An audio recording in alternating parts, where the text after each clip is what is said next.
Hi, and welcome to Monday Moodle Minutes.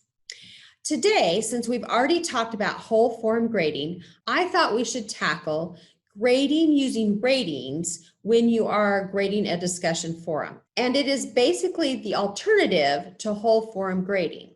So let me show you how it works.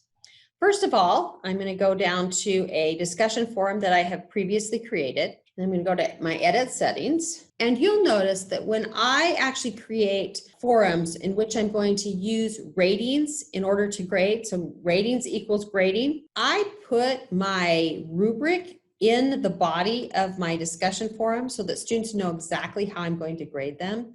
And so you'll always see it in kind of the instructions of my discussion forum. So this is just an example of what I do. I've told the students that they need to do their initial posting, which can be worth up to 5 points. And then they have to post 2 additional responses, which are worth 5 points each. And so as a result of that, this whole discussion forum is worth 15 points. So when I scroll down to set this up, I'm going to click on ratings. I'm going to do a sum of ratings, and I'm going to make it worth 15 points. And again, the important thing to remember is that you're either going to use whole form grading or you're going to use ratings, but you're not going to use both. The other thing I feel is really important to set if you're going to use ratings to grade discussion forums is to set this button, which is the restrict ratings to a certain date range. If you put dates in here, whatever they are, then you're only responsible for grading within a set designated period of time. The students can keep interacting with each other and keep discussing and continue to have conversations, but as an instructor, I'm not necessarily having to grade everything that comes in after the due date. I don't necessarily want to limit discussions. I also don't want to be responsible for grading forever. The other thing that allows me to do is it allows me to have a presence within the graded forum. And I tell students from the beginning, I'm going to be on, I will answer, I will respond during this set amount of time, but then I'm going to let you guys take an active role and I will just kind of be in the background monitoring. So I think that's an effective way to use discussion forums. So once I've set the points and I have set the date range, I will hit save and return to course.